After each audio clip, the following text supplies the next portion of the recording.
So mistake number one is going to be underestimating the buyer side closing cost.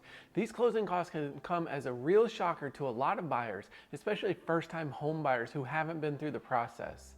These fees are going to include things like title expenses, survey, loan origination, prorated taxes. All of those fees that get added up are going to be the buyer side closing costs, and you want to be crystal clear on what that amount is going to be so you can properly save and budget.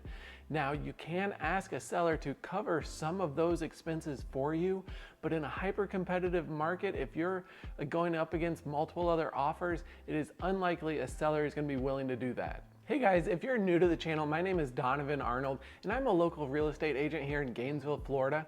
I put out these videos to share with you exactly what you can expect if you're moving to the area. We talk about things like the best neighborhoods, the best schools, all the things there are to do here in Gainesville. And if you don't want to miss a thing, make sure you start by clicking the subscribe button and also click the little bell so you get notified anytime I put out a new video.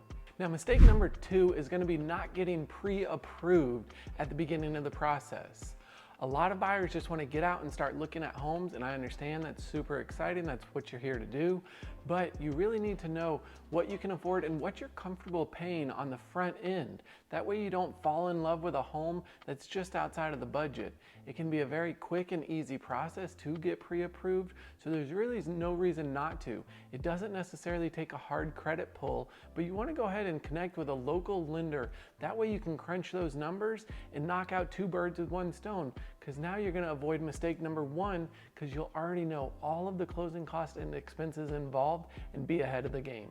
Now, mistake number three is going to be skipping the home inspection or not doing a full general home inspection. I have some people that come and they just want to buy the house, they feel comfortable with the property, they don't want to do any sort of inspections, they just want to move the process along, and that can be extremely risky.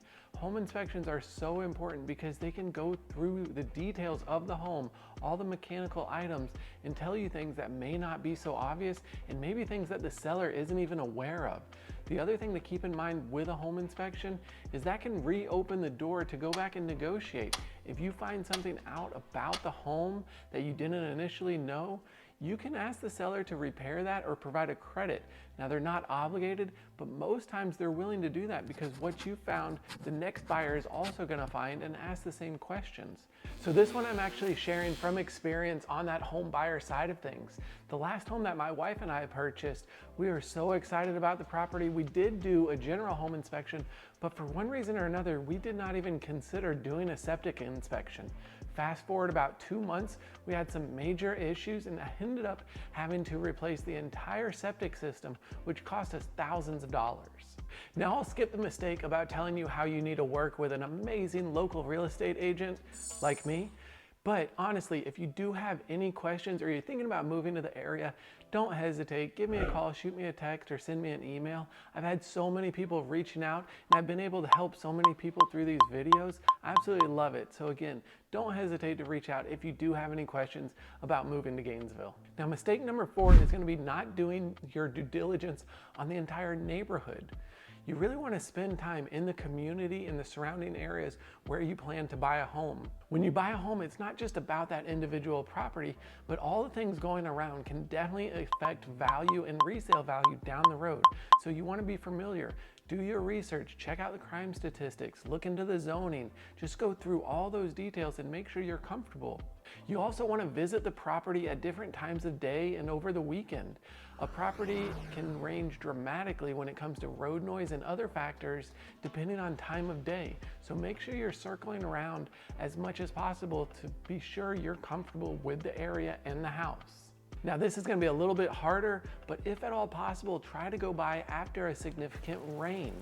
Our area does have a lot of neighborhoods that will get standing water, but they may not be in a flood zone. So if at all possible, if it does rain during a time period when you're looking at homes, make sure you're paying attention to different neighborhoods that have water issues and specific homes that you may be interested in.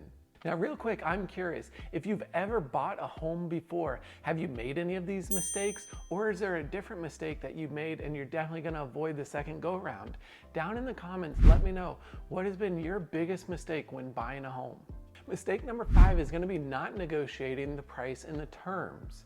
Now, I know over the last few years this has been extremely difficult and it feels like we've just been giving the sellers whatever they want, but we are starting to see a shift in the market, and you want to make sure you're relying on your real estate agent to help navigate that process, because we are seeing sellers come down on price and even providing some closing cost credits. So you want to make sure you're negotiating on the front end the terms that are best for you and your family.